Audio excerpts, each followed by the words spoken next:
Assalamu alaikum. Good afternoon. I would like to thank the Dr. Majdi Rahoub and the organizing team to invite me to share our experience in UAE and the Gulf about the Brugada syndrome. My talk will be I will just go why we need the Gulf Brugada syndrome registry and what's the reason behind we start our registry. And I will share with you the preliminary result of our Gulf registry. And then I will show you a sample and share some ECGs from our registry. So this question I asked myself like 2 months when I came back from Canada. What's the prevalence of Brugada? Do we know an idea what's the prevalence in this region? And this is article was published just the, sorry. Okay.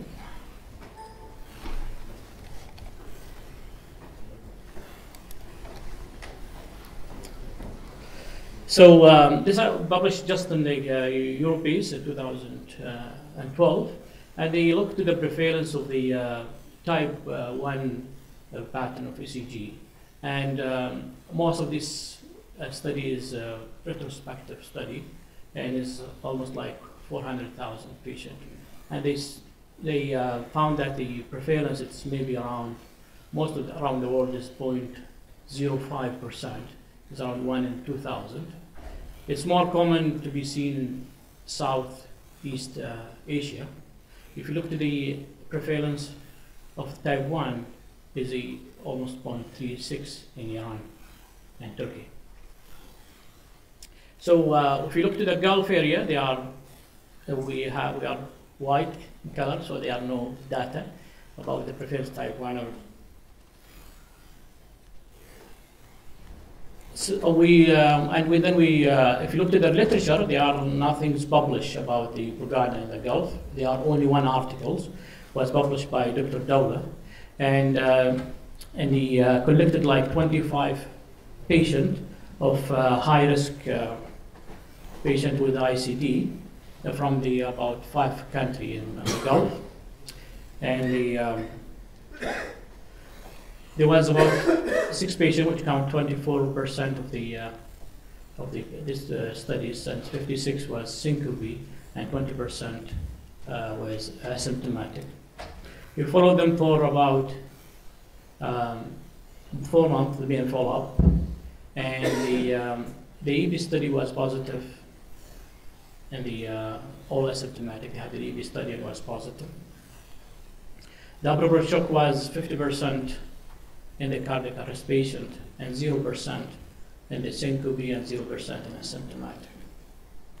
The inappropriate related complication, the ICD related complication occurred in about 60%, which was 4%. This is the first, I'd like to share 2 cases where the first 2 cases, this patient was the first consult I received in my hospital.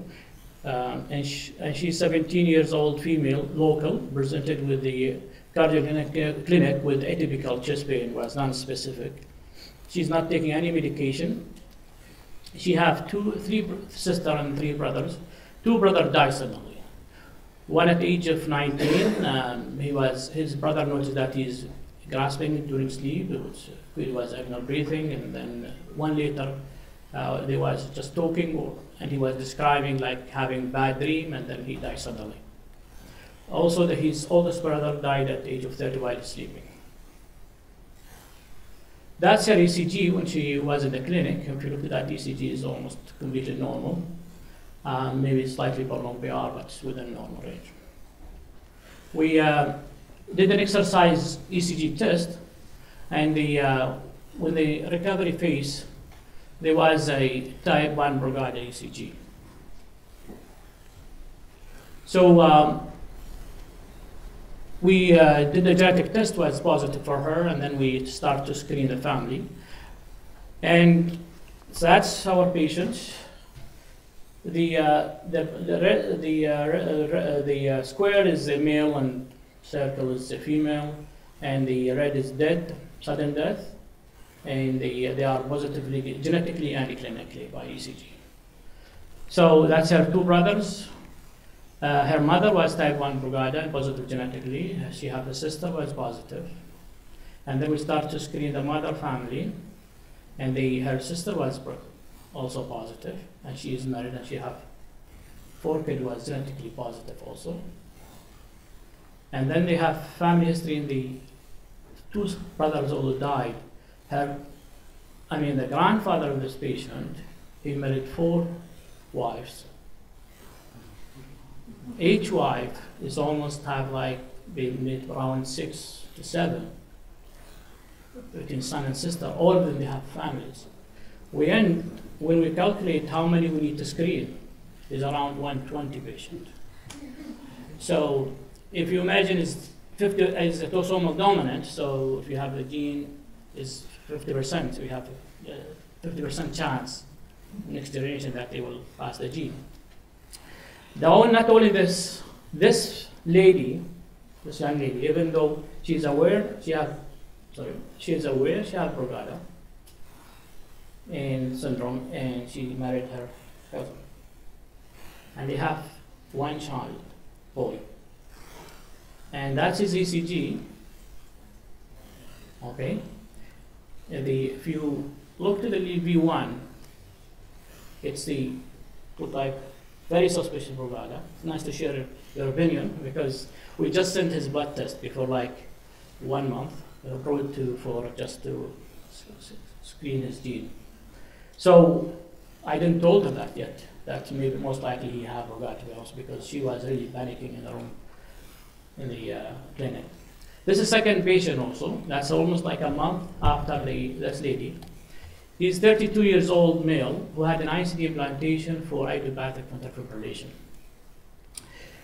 He have a history. This is ECG more recent when he came with AFib like a year back, but because really the old ECG is really, the color is almost gone. So in 2002, he had atrial fibrillation and treated with a propofol at that time. And then his story started that next day he came back to the emergency room complaining of worsening palpitation, and he arrested. And then he transferred to the tertiary hospital abroad, ICD implanted. Then he been treated because of recurrent appropriate and inappropriate shock with amidrone, and then going to abroad again to the US, had PVC's ablation. Okay, and again show up in 2009, when just at that time arrived and joined our hospital. And he came with inappropriate shock, and they start IV amidrone in the emergency room, and that is ECG after the amidrone started. And if you look, this ECG, it's no question, I don't think no one will, if you look to the V1 and V2 and V3, that is a Brugada type. But if you look to all other leads, it seems the Brugada pattern, even in the lateral lead, it's a liberalization there. They are J-wave here in the lateral. It's like Brugada pattern also in the E3, ABF, which is not commonly you see this type of ECG. So we start to recruiting all these patients. First we called UAE Registry, and then our colleague from the other country, they joined us. And currently, and what I will show today is just preliminary results, because not all the follow-up is really updated to our data. Total number, we have 104 patients until now. We have 92 male and 12 females. UAE is 77 patients, Qatar 23, Saudi Arabia is 4 patients. Follow-up available for 75 patients, which is from UAE. Mean follow-up was 29 months. So again, this is our patient. This is the patient who have cardiac arrest, syncope or asymptomatic, the stable characteristic. And the type 1 ECG at presentation was almost 55% of all our patients, and similar to the other groups. The history of atrial fibrillation, we see the cardiac arrest patients, they have more in atrial fibrillation, which have been reported before, That's also a marker of high-risk patient. The family history of first-degree relative was 60%, and any relative was 26%. A drug challenge performed was in about 35% in our all patient. Agibilin was the most common use provoking test. There have been patients who have received procainamide, flecainide, and 2 patients with amiodarone. The exercise test, we do, when we start our registry, we try to exercise most of our patients, especially because that first lady was having a Brugada type in the recovery phase. And they have been reported by our colleague in Japan. I think they had a worsening of ST elevation in the V2. This also can predict a worse outcome. So we perform it in about 32%. Type 1 provoked in about 25% in our patient. Genetic testing was performed only in 18%, and was 78 was positive. I think that's just reflect because we have this huge family. And my hospital, my only one that was doing the testing. So that's the reason why all positive, because we just keep tracking that family, and all of them is carrying the same gene.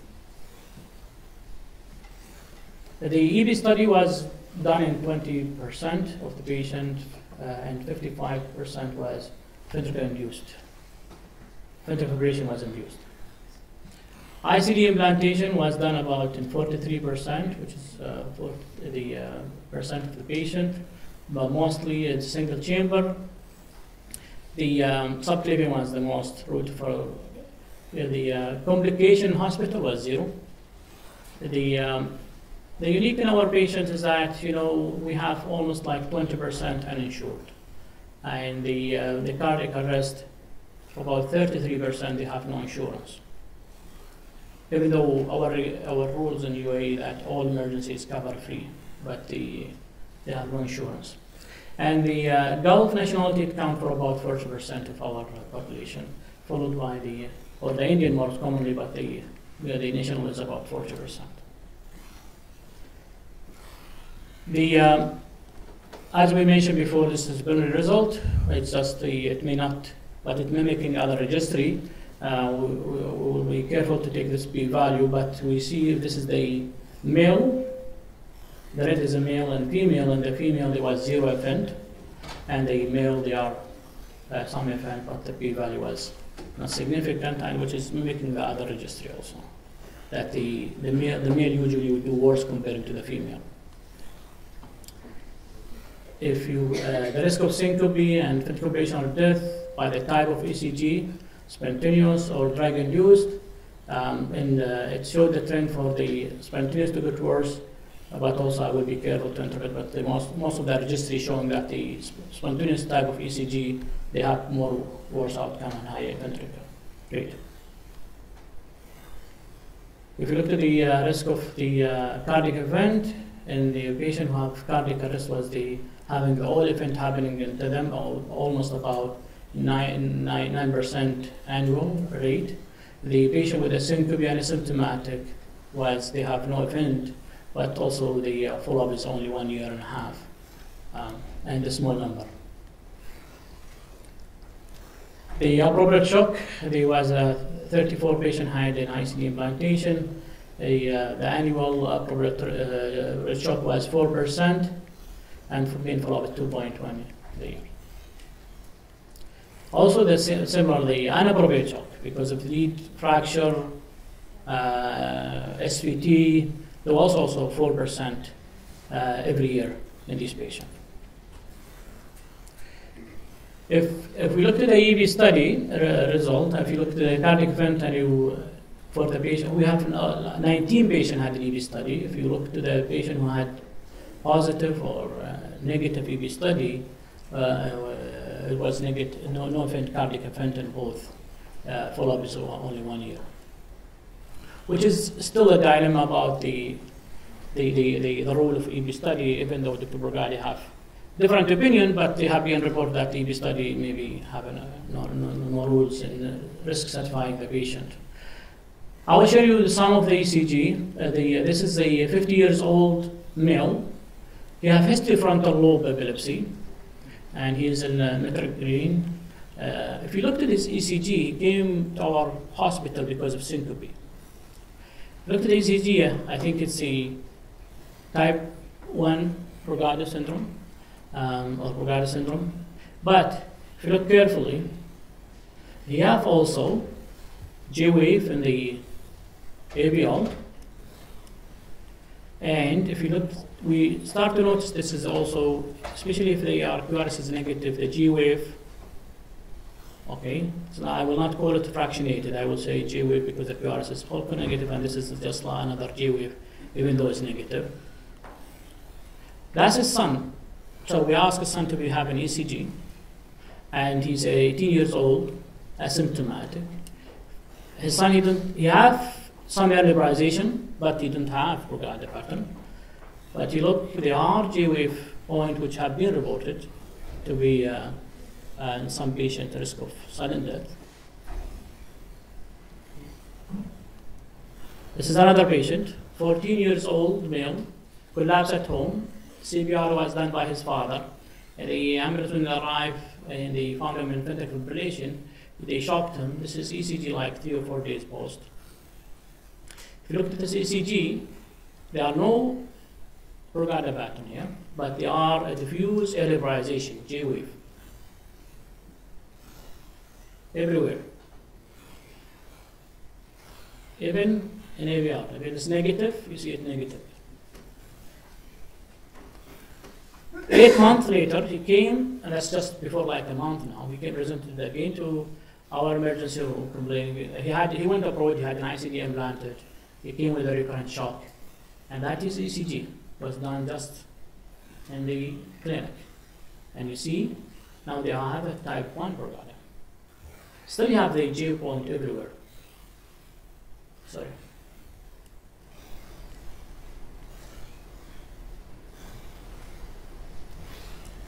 Okay. This is another patient, but unfortunately this patient, his father brought his ECG. The patient is dead. This patient presented with atypical chest pain to a hospital where they admit him, they did angiogram, everything, like normal, and they send him home. No one asked about his family history. He had very strong family history of sudden death, and the patient died suddenly 6 months later. Unfortunately, the family refused to be screened. Even though it's really suspicious that this patient they may have a liberalization or J-wave point or Brugada most likely. This patient maybe he just today will be discharged from our hospital. He had an ICD implanted. This guy, he presented to the clinic, outside hospital, River Hospital, the cardiology clinic, complaining of palpitation and syncope. He was sitting there, they hooked him to the ECG, and then he lost consciousness, so he had ventricular fibrillation, and then shocking him. That's his ECG when he transferred. I think with this ventricular fibrillation and this ECG, you are comfortable to say this is a Brugada syndrome. But the question is there any other feature in the ECG can predict the worst outcome of these people? Okay, and if I told you that, I think if you look to there are J-wave. Sometimes the J-wave liberalization and slurred can be present. Okay, many people say you are making it. It's slurting, but you need to look to the whole ECG. So we asked for his ECG after the cardioversion there, and if you look more now provocative, more type 1 Brugada. There's no question, no one will question it. But that's important. If you concentrate on lead 2 and 3, you see, they are J-wave, more prominent. The president of Dr. Kamakara have been studying his patient who have liberalization, where they are doing an adjuvant test in all of them, and they found that the patient who have Brugada and an inferiolateral liberalization, they have worse outcome. So I think maybe it's a J-wave syndrome, and the Brugada syndrome and epilepsy under the same umbrella. And if you look at the whole spectrum, maybe they are a patient who have really low risk Brugada, where they don't need anything, they don't need ICD, and they are low risk of epilepsy, and in the middle, they are an area where they have combined or more expression of this gene, causing more risk of sudden death. So in conclusion, Brugada syndrome maybe is not uncommon in the Gulf. Cardiac event was low in asymptomatic Brugada patient syndrome. A rule of EB study and risk stratification is still questionable. That's my thought and our strategy in the future for our research, that we need to look for the high-risk feature in the cardiac arrest survivor patient. We need to study their ECG carefully, look into the early rebrization. We may need to consider doing a 12-lead Holter, trying to see what they are unique in these patients. Look to their exercise, and looking for the feature. And maybe if we find like a scoring system to find who's from these asymptomatic patients have intermediate risk, and then you do an EB study. If it's positive, it will be more informative. The presence of the ECG finding in the early rebrization finding with the Brugada syndrome, especially in the inferior is bad prognostic factor, have been reported in several articles before. That's what we do in our hospital or in the Sheikh Ali Medical Center also. As we provoke this, we consider it all the time in all patients with early rebrization with a history of syncope or history of sudden death in the family. I'd like to thank you and thank all the people who contribute to our registry, Dr. Alawi, Dr. Nadal, who as both are here.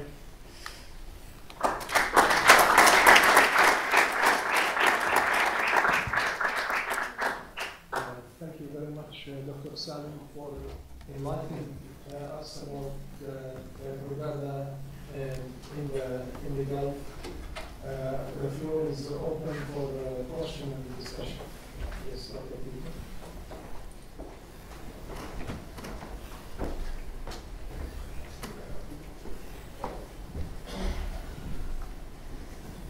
That was a great talk, very interesting ECGs. Did you guys look at, I noticed some of those ECGs, there was an absence of P waves, sick sinus syndrome, or AFib, I don't know, it's hard to say. Did you look at the incidence of sinus node dysfunction or atrial fibrillation as a presenting sign in any of your patients?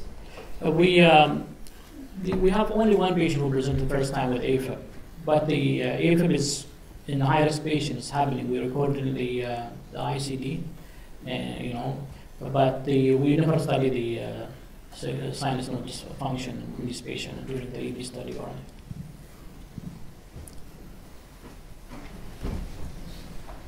Thank you. Congratulations. I think it's very important to have information, local information in different areas of the world, for this and any other genetic diseases. Going forward on the atrial fibrillation question, I think that about 15% of the population that is implanted, and this is the case in our numbers, also do have atrial fibrillation before.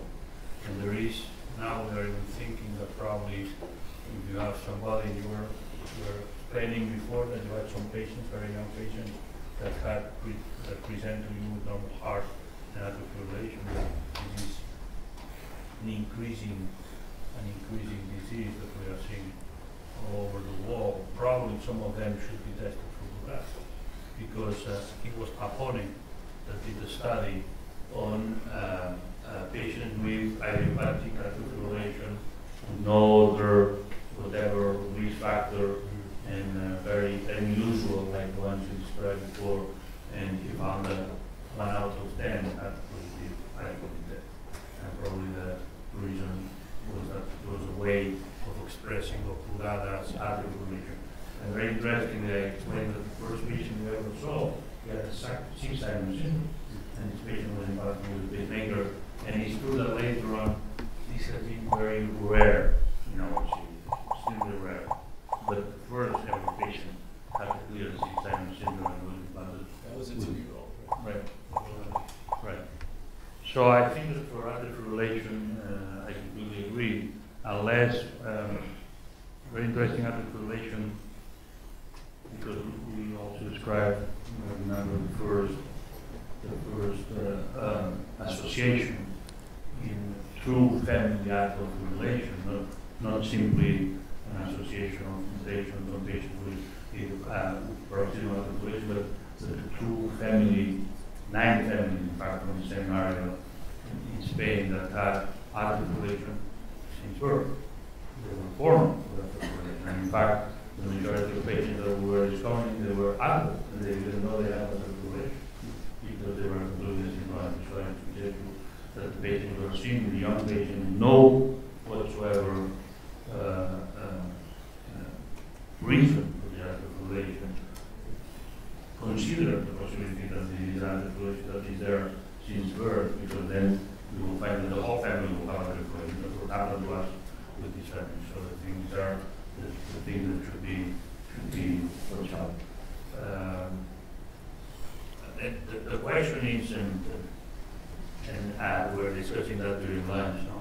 The association between early regularization in imperial leads, Brugada, and death, and we think that more and more now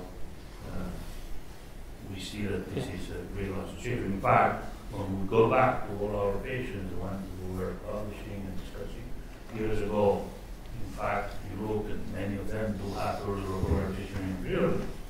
But for us, at that time, it was just a sign of the Brugada pattern. So because we have the Brugada pattern in the 1B2, and you have this sign in imperial leads, we never dissociate one thing from the other. Probably this is showing that it's true that this is a spectrum of diseases.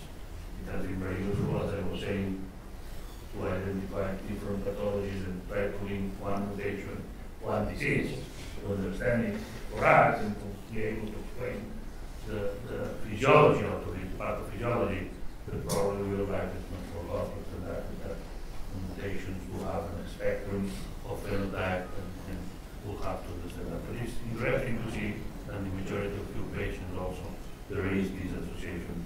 We have this feeling that the majority of patients recover from that. Yeah, I think we looked quickly to the high-risk patients, which is especially the patient who came with a cardiac arrest. Early regularization is very common, very common.